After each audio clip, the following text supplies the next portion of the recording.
j'espère que vous allez toutes très bien. Je suis très contente de vous retrouver aujourd'hui pour une nouvelle vidéo face cam. Cette fois-ci, je vais vous faire le bilan de mes lectures du mois de juin. J'ai pas mal lu, donc il va y avoir de quoi faire. Alors, le décor est pas top, hein, c'est le décor avec mon institut de beauté enfant, tout simplement parce que j'ai mes enfants à la maison et que c'est la pièce qui est le plus au calme et je suis au frais puisque je me suis mise la clim, sinon il fait trop chaud. Donc pour vous filmer, l'idéal c'est dans ma pièce, là où je travaille d'habitude. Donc j'espère que vous ne m'en voudrez pas de ce décor. Bientôt il n'y sera plus, mais voilà, pour l'instant en tout cas il est là et ça va me servir de temps en temps, surtout cet été, puisque de gérer les enfants, l'institut, etc., plus faire les vidéos YouTube, c'est un peu un challenge pour moi, je vous avoue. À la rentrée, ce sera beaucoup plus facile puisque les enfants reprendront le chemin de l'école. Et puis au mois de décembre, à partir de l'année prochaine, encore plus facile puisque mon institut sera fermé définitivement. Je vais y arriver. Donc voilà, il y aura d'autres décors, etc. Je vais bosser là-dessus après. Bref, j'en reviens donc à mon mois de juin. Ça a été un très bon mois de juin, comme je vous le disais. J'ai lu 11 livres, ce qui est plutôt pas mal. C'est la moyenne à peu près que je fais. Je lis entre 8 et 11 livres. J'essaie d'alterner entre saga et one-shot pour ne pas avoir que des sagas à lire, pour me couper un petit peu. J'aime bien faire ça et ça me permet d'écouler en même temps mes sagas tranquillement. Et qu'est-ce que je voulais vous dire d'autre? Et voilà, on verra le mois de juillet ce que ça va donner puisque, comme je vous ai dit, l'été c'est un challenge pour moi puisqu'il y a les enfants en plus à s'occuper H24 quasiment. Même si ma fille a des activités, mon fils lui reste à la maison. L'institut, ça carbure, je suis complète là pour le mois de juillet. Après, j'ouvre qu'en demi-journée, c'est un choix, mais je pourrais très bien faire des journées complètes, mais j'ai pas envie tout simplement. Voilà. J'ai qu'une hâte là, c'est de fermer, donc si je fais des journées complètes, j'ai pas envie. Voilà. Et qu'est-ce que je voulais vous dire d'autre? Oui, donc juillet et août, je sais pas trop ce que ça va donner, surtout qu'on va partir aussi. Donc voilà, on verra bien. Allez, c'est parti, on commence. Donc, j'ai commencé le mois de juin en finissant la duologie de Abyss. Donc, je vous lis le résumé du tome 1 parce que je ne veux pas vous spoiler le tome 2. Joséphine Westbrook excelle dans l'art du vol. Elle navigue dans l'ombre, se glissant de ville en ville pour exécuter des contrats. Mais lorsqu'elle s'attaque au port de la Nouvelle-Orléans, ce qui devait être un simple larcin prend une tournure imprévisible. Vance Rackham, proprio des lieux et homme d'affaires, se révèle un adversaire plus redoutable que prévu. Dérober un objet pour son compte ou mourir, prise au piège dans un plan aux enjeux qui la dépassent, Joséphine plonge dans un univers où chaque choix devient un risque, chaque regard une énigme. Entre tension et faux semblants, Vance et elle s'engagent dans une course contre le danger et contre eux-mêmes. J'avais adoré le premier tome. Et le deuxième tome, pareil, j'ai adoré également. On est toujours dans une enquête pour démêler en fait qui dans les clans, parce qu'il y a plusieurs clans de pirates, trahit les autres. Et en même temps, on apprend son passé à elle. Voilà, parce qu'il y a toute une partie qui est floue. C'est très compliqué de vous dire sans vous spoiler. Et on a toujours cette tension entre Joséphine et Vance qui est toujours là. Alors ça se met un peu plus en place, mais voilà, c'est quand même bien fait. J'ai adoré l'univers du pirate, on était toujours plongé là-dedans, franchement je vous recommande, c'est une duologie, ça se lit très facilement et c'était limite un coup de cœur et j'ai adoré les deux tomes. Ensuite, on part un petit peu dans la fantasy, j'ai lu Le secret de l'herboriste de Alice Doublier. Dans un monde où la magie est autorisée et l'herboristerie interdite, Elébor pratique son art dans le plus grand secret. Inspectrice des jardins du baron de Kenwood, elle vit sur le domaine avec ses sœurs triplées jusqu'au jour où son employeur est empoisonné. Elle est alors emprisonnée par le marquis Dogmore qui menace de la faire accuser si elle ne démasque pas le meurtrier. Ses seules ressources, sa science des plantes, ses sœurs, ainsi que le cavalier du marquis, un allié inattendu qui pourrait bien la déstabiliser plus que de raison. Alors que les empoisonnements se multiplient, Elébor parviendra-t-elle à arrêter le coupable avant qu'il ne soit trop tard? Donc on part vraiment dans le domaine des plantes, et moi j'adore ça. C'est une lecture que j'ai trouvée moyenne. Je me suis perdue à quelques passages, et j'ai trouvé que le côté herboriste, recherche des plantes, entretien du jardin et tout ça n'était pas assez développé. Je me suis pas assez immergée en fait dans la lecture. Donc c'était plutôt moyen, voilà. C'est pas un coup de cœur, c'est un livre qui prend son temps. Mais ouais, il m'a manqué plein de choses en fait, je pense. C'était trop méli-mélo, ça prenait énormément son temps au début, puis à la fin on mettait tout. Enfin voilà, j'ai pas accroché. Ensuite, j'ai lu une autre duologie. Donc j'avais lu le tome, enfin le premier tome, la première trilogie qui était Tinted Hearts, que j'avais adoré, ça a été un coup de cœur d'ailleurs. On parle de danse et d'un rocker célèbre. Et donc là, dans Faded, c'est Faded Rose de... Oh, j'arrive même pas à vous dire le nom parce que je ne le vois pas. De Jen Guerrieri. Et là, ensuite, d'autres persos. Donc, je vous lis le résumé du premier tome. Alden Ice, guitariste des Chainlace, a l'habitude de briller sous les projecteurs. Pourtant, lorsqu'il est frappé par un drame, il peine à s'en remettre. Pour le soutenir, Carla, la fille de son producteur, lui offre une rose éternelle. Un geste symbolique qui est loin de le laisser indifférent. 3 ans plus tard, Carla s'épanouit dans sa nouvelle vie d'étudiante new-yorkaise. La jeune femme s'est affirmée et a pris confiance en elle. Malgré tout, elle ne peut s'enlever de la tête le musicien qui ne cesse de recroiser sa route. Seulement, Alden s'est montré clair, il ne partage pas ses sentiments. Blessée, Carla décide de prendre ses distances, mais derrière les manières affables du rocker se cache une âme emplie de noirceur qui supporte mal cet éloignement soudain. Donc, en fait, le tome, la duologie, tourne autour de ces deux persos. Donc, Alden, qui est guitariste dans le même groupe de rock que la première perso de la première trilogie, et Carla, qui est donc la fille de son producteur. Ils se connaissent depuis hyper longtemps, et puis elle est amoureuse depuis très longtemps du guitariste, mais lui la voyait plutôt comme une sœur, et au final ses sentiments ont évolué. Mais en même temps, c'est un personnage qui est très noir, il a une enfance très dure, il lui est arrivé plein de choses dans la vie, et elle, Carla, on est beaucoup dans le harcèlement scolaire. Il y a beaucoup de tensions. On tourne les pages se tournent toutes seules. C'est un livre qui se lit hyper vite. On a l'impression d'être dans un thriller, mais non, c'est plutôt une romance, mais une romance assez noire. Donc si vous aimez l'univers de la musique, un petit peu de la danse, etc., bah, foncez parce que vous allez aimer. J'ai adoré les 2 tomes. Ensuite, j'ai lu Un été pour te retrouver de Morgane Moncomble. Éternelle romantique, Jasmine passe ses journées à organiser le mariage des autres. Après une rupture douloureuse ou raison inconnue, elle aimerait tourner la page. Mais quand ses amis se marient, elle sait qu'il sera là. Son premier amour, Andrea, l'homme qu'elle n'arrive pas à oublier. Célibataire malgré lui, Andrea refuse de vivre avec des regrets. Un seul le hante jour et nuit, avoir laissé échapper l'unique femme qu'il a jamais aimée. Contre leur gré, les voilà forcés de se côtoyer le temps d'un road trip en Toscane. Alors d'habitude, j'adore les livres de Morgane Moncomble, et là, j'ai pas accroché. Alors effectivement, on suit Jasmine qui organise des mariages, et là, c'est elle qui assiste au mariage de ses potes. Ses potes, pour fêter leur mariage, en fait, au lieu de partir que tous les deux en lune de miel, partent avec des amis. Donc ils sont 3 en plus à les retrouver. Alors déjà, je comprends pas. Enfin, pour moi, une lune de miel, c'est en couple. Mais bon, pourquoi pas. Et donc, elle se retrouve avec son premier amour, qui était donc Andrea. Il y a un autre gars qui vient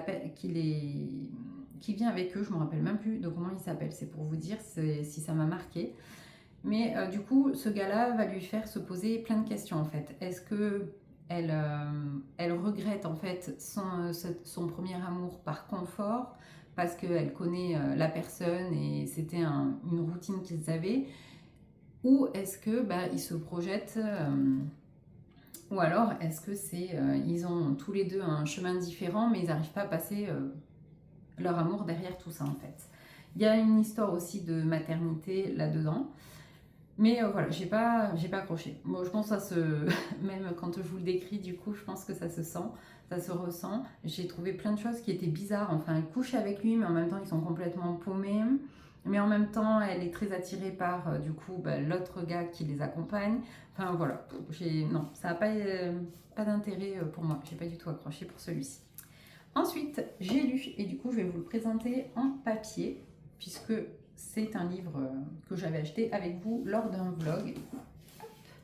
C'est Dance of Lies de Britney Arena. Donc juste, déjà le livre est magnifique, je vous l'avais déjà montré du coup dans le vlog. Vous avez des illustrations comme ceci. Et à la fin, hop, on retrouve la même. Donc je vous lis le résumé. Vasalie Morand était danseuse à la cour du roi Ilian jusqu'à ce qu'il l'accuse d'un crime qu'elle n'a pas commis. Après 2 ans de souffrance au fond d'un cachot, elle est soudain convoquée devant son souverain. Celui-ci lui propose un marché si elle devient son espionne à l'Assemblée des Couronnes, un monde à part fait de verre fumé et d'apparence trompeuse, et il lui accordera ensuite sa liberté. Mais les missions d'Ilian se font de plus en plus cruelles et dangereuses, et Vasalie découvre que le monstre qu'elle sert est allié à un être plus maléfique encore. Vasalie se rapproche alors du plus grand adversaire d'Ilian, son frère Anton, le roi du Méridran occidental, qu'on dit aussi débauché que séduisant. Mais alors que la rivalité entre les deux frères atteint son paroxysme, le passé secret de Vasalie ressurgit au grand jour. Si elle veut survivre, elle va devoir décider à qui faire confiance, pour qui se battre et ce qu'elle est prête à sacrifier.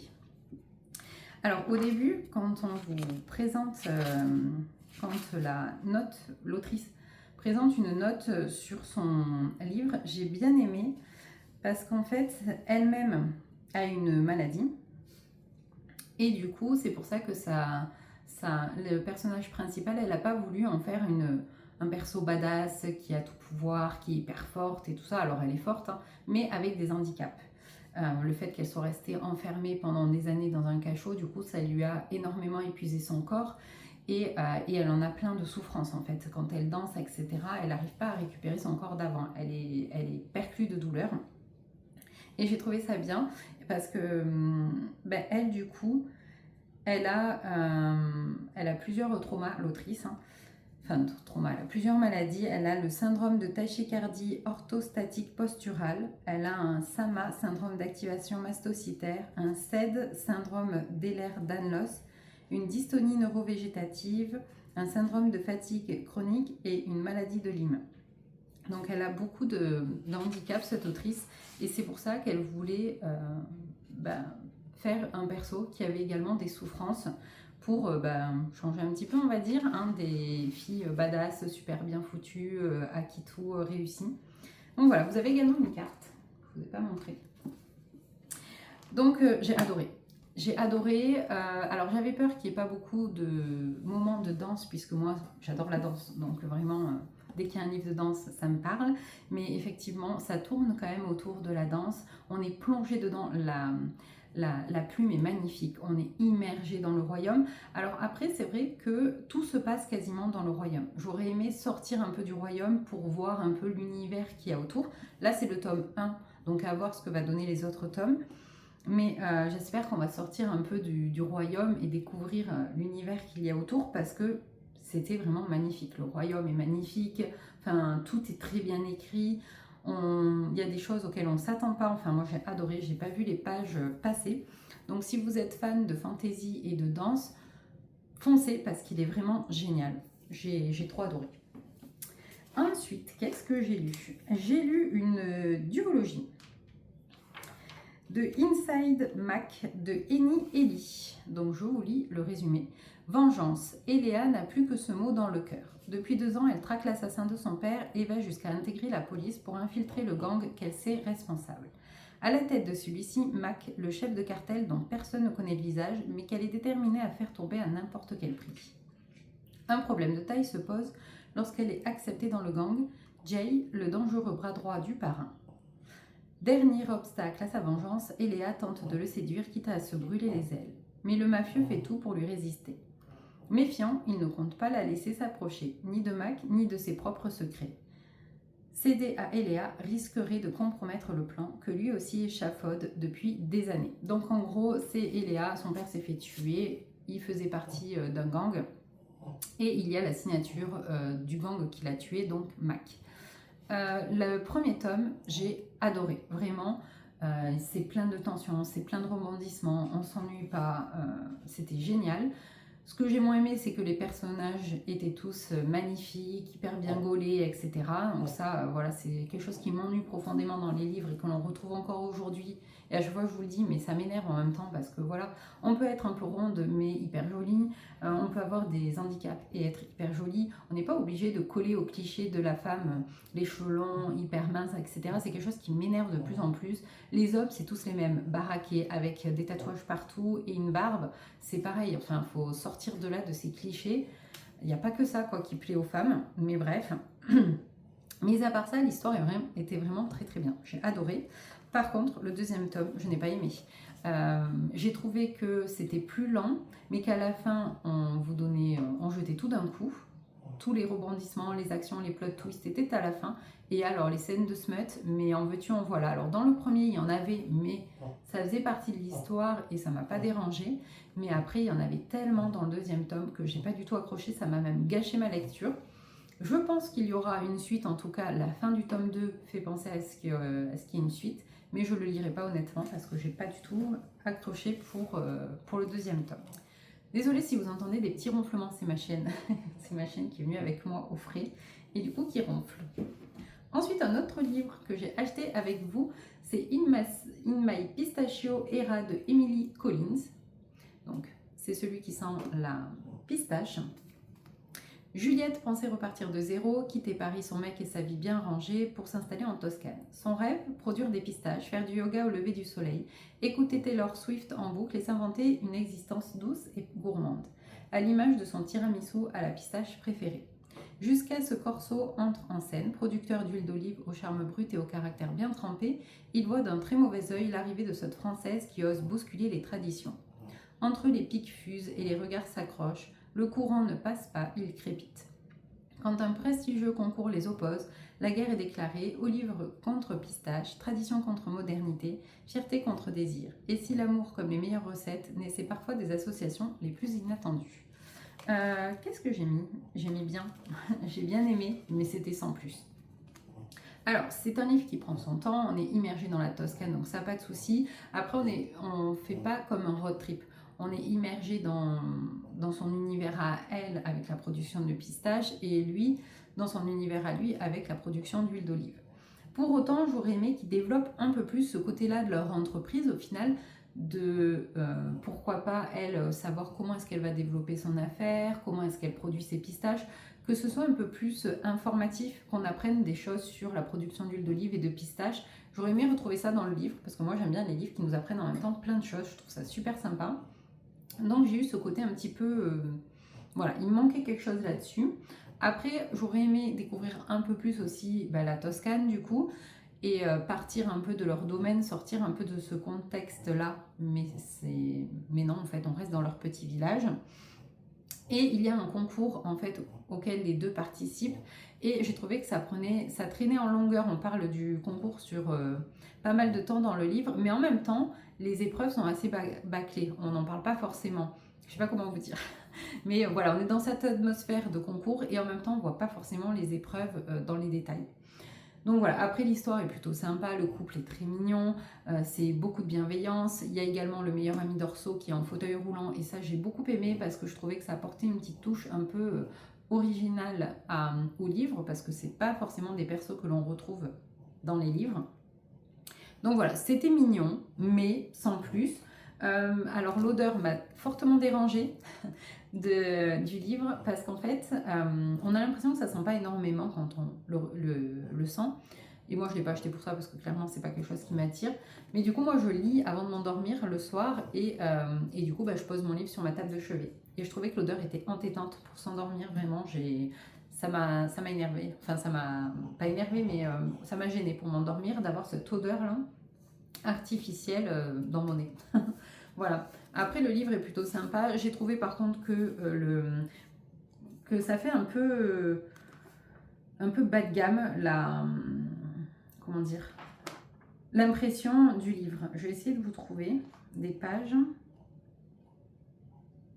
J'avais des pages qui étaient mal imprimées. Je sais pas quoi. J'avais des pages qui étaient bien imprimées et des pages moins bien imprimées. Mais je sais pas si vous allez rien voir. En tout cas, voilà, il y avait l'encre qui était plus ou moins bien imprimée, j'ai trouvé sur les feuilles. Et le jaspage, je trouve qu'il fait un peu, premier prix, on va dire. Voilà, donc ça, c'est pas un livre que je garderai dans ma bibliothèque. Contrairement à celui que je vous ai montré avant, celui-ci, oui, je le garderai, mais l'autre, je le mettrai en vente. Ensuite, j'ai lu, et ben on continue avec les livres papier, et ça je l'ai lu avec vous dans un vlog, j'ai lu Naufrageuse de Maïwenn Alix. Dans les landes sauvages de Bretagne, Jeanne Tanguy n'a jamais eu le droit de rêver. Maltraitée par une mère cruelle, elle lutte chaque jour pour protéger sa petite sœur. Cette nuit-là, sur les falaises, la tempête hurle et Jeanne tient la lanterne qui condamnera un navire anglais. Avec les femmes du village, elle attire le bâtiment sur les récifs, prête à piller pour survivre. Quand la coque se brise, ce n'est pas de l'or qu'elle trouve dans les flots noirs, mais un homme, un officier anglais, James. Le regard clair dans le tumulte, un sourire étrange au bord de la mort, une présence qui la trouble autant qu'elle la menace. Dans ce face-à-face suspendu entre le fracas des vagues et l'odeur du sang, Jeanne fait un choix irréversible. Elle frappe, elle tue. Elle croit l'avoir laissé aux ténèbres, mais bientôt la voix de James résonne dans sa tête. Ironique, insistante, trop vivante pour un mort. En l'abattant, Jeanne a réveillé autre chose en elle, le pouvoir d'une absorbeuse, capable de retenir l'âme et la magie de ceux qu'elle envoie à la mort. Prise entre la misère de son village, la guerre contre les Anglais et ce lien forcé avec un ennemi dont elle dépend, Jeanne est projetée dans un monde de forteresses invisibles, de mages et de complots, et ce naufrage n'est que le premier. Bon, le livre déjà est magnifique. Bon, l'intérieur, il n'est pas plus. Vous avez des cartes, comme ça. Mais voilà. Après, il n'y a pas plus à l'intérieur. C'est un gros pavé, puisqu'il fait quand même presque 700 pages, je crois. 600 et quelques. Ouais, 600 pages. Donc, c'est un gros pavé. Je l'ai lu avec vous en vlog. Donc, si vous voulez un peu plus de détails, n'hésitez pas à le voir. Il est déjà sorti. C'était celui-là de la semaine dernière. Et du coup, j'ai adoré. J'ai adoré ce livre. On s'immerge de suite dedans, que ce soit au niveau du décor, au niveau de l'histoire, etc. Jeanne, je crois que c'est ça. Mais il me semble que oui. Hein. Oui, Jeanne a plein de pouvoirs. Du coup, quand elle tue les autres, elle récupère les pouvoirs. On est balancé entre les Anglais et les Français. On ne sait pas lequel des deux a tort, a raison. On a des épreuves, etc. Enfin, franchement, voilà. Je ne rentre pas dans les détails parce que je vous ai déjà fait tout un vlog dessus et je vous ai bien immergé, je pense, dedans. Mais j'ai adoré. C'est limite un coup de cœur et je pense qu'il y aura un tome 2 aussi. À voir. Ensuite, le dernier, j'ai commencé une saga, c'est The Sons of 10 de Laura Ezrena. Je crois que j'avais jamais lu de livre de cette autrice. Donc il y a en tout 5 ou 6 tomes, je ne me rappelle plus. Je vous lis le résumé. 5 ans après avoir été exilée pour sa sécurité, Maxine Callaghan revient à Little Bay, bien décidée à remettre en ordre les affaires des Sods, le gang craint et dirigé par sa famille. Depuis des années. Son retour n'est pas un hasard, elle sait qu'elle va mourir. Son cœur malade la condamne, une vérité qu'elle garde pour elle, se concentrant sur l'héritage de sa famille. Taylor Blake, le bras droit de l'organisation, reste sur ses gardes. Il doute d'elle tout en risquant sa vie pour la protéger. À mesure que le temps passe, Taylor est déchiré, j'écris très mal en fait, est déchiré entre ses sentiments et sa raison, car lui aussi dissimule un lourd secret qui l'empêche de s'attacher à elle. Surtout qu'il est convaincu qu'elle finira par disparaître. Donc voilà, vous l'aurez compris, on suit Maxine, elle a une malformation, elle a reçu une balle en fait quand elle était jeune au niveau du cœur. Et du coup, là, elle sait que son cœur est en train de faiblir et qu'il lui reste un maximum 1 an. À la tête du gang, donc il y avait son père, puis ensuite son frère. Les deux sont décédés et du coup, c'est quelqu'un d'autre qui a repris en main le gang, notamment Taylor, qui est le bras droit en fait de cette personne-ci. Elle sait qu'elle va mourir, donc elle décide de retourner là-bas puisque toutes les personnes qui font partie du gang lui sont hyper chères. C'est comme si c'était ses frères, quoi. Ça fait partie de sa famille. Donc elle décide de profiter d'eux et puis elle, pendant qu'elle était à Chicago, puisque son père l'avait envoyée là-bas pour la protéger, elle est rentrée dans un autre gang et elle a promis au patron de ce gang de retrouver sa fille qui a été enlevée pour de la traite humaine. Donc voilà, on est immergé là-dedans, dans le monde des gangs. Alors, l'héroïne est très badass, elle est très belle encore une fois, elle est, voilà. Malgré sa maladie au cœur, voilà, elle est quand même assez costaud. Il y a une grosse tension avec Taylor qui est juste géniale, moi j'adore. Et c'est très bienveillant. Tous les persos du gang ont chacun leur caractère, chacun leur physique, et il y a une bienveillance juste dingue. Après, c'est vrai que je trouve qu'il y a trop de... Enfin, tous se sont à ses pieds au final, même s'il n'y a pas de l'amour, c'est plutôt de l'amour fraternel ou une grosse amitié. Mais voilà, c'est quand même des fois, je limite entre l'amour et l'amour-amitié, quoi. Donc il y a des fois où ça me perturbe un peu quand même. Mais sinon, j'adore. C'est très, vous êtes immergé dedans. Il y a une playlist aussi avec qui vous est bien indiquée quand les écouter. Et la playlist est juste géniale. C'est très, ça va très très bien dans le livre. C'est vrai que je suis pas très playlist, mais là pour le coup, quand elles sont bien faites, j'adore. Donc là, ben, je suis la playlist en même temps que je lis le livre et j'aime trop. J'aime vraiment beaucoup. Donc pour ce premier tome, c'est vraiment limite un coup de cœur parce que j'ai adoré. Ça nous laisse à la fin du tome sur... On se dit mais j'ai trop envie de lire le tome 2 là tout de suite parce qu'on nous laisse sur une intrigue de fou. Donc j'ai hâte de découvrir un peu plus et je crois que c'est le tome 4 ou 5 qui sort au mois d'octobre. Donc voilà, il me semble que c'est 5 ou 6 tomes, je ne me rappelle plus trop. Mais bref, le premier tome, en tout cas, j'ai adoré maintenant avoir. Et voilà, pour mon bilan de lecture de juin, il y a eu quelques déceptions, mais dans l'ensemble, il y a eu pas mal de livres qui ont été très bien. Après, il y en a que je DNF, que je ne lis pas jusqu'au bout parce que je ne suis pas emballée, soit par l'histoire, soit par la plume.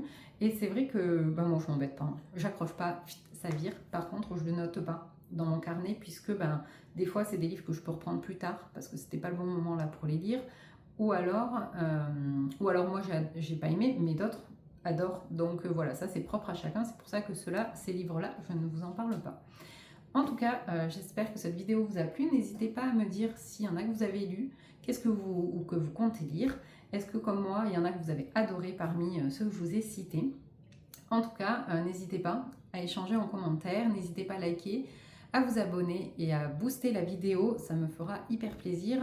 J'ai vu que j'avais eu pas mal d'abonnés là en plus, donc je suis trop contente. Et voilà, j'alterne entre une vidéo face cam et un vlog lecture. Donc voilà, un coup c'est ça, un coup c'est l'autre. C'est une semaine sur deux, sauf là, peut-être au mois de juillet où il va y avoir plus de vidéos face cam. Parce que je vais partir en voyage tout simplement, donc je pourrais pas je vais vous vlogger mon voyage, mais je vous posterai la vidéo à mon retour en final. Voilà, en tout cas, prenez bien soin de vous avec ces grosses chaleurs. C'est la période idéale pour lire, même en hiver. Enfin, il n'y a pas de période idéale pour lire. Donc prenez-vous un bon bouquin, mettez-vous en bord de piscine, à la mer ou avec un petit ventilateur, une petite clim, offrez un bon cocktail. Et puis, je vous souhaite de très belles lectures et je vous dis à la semaine prochaine.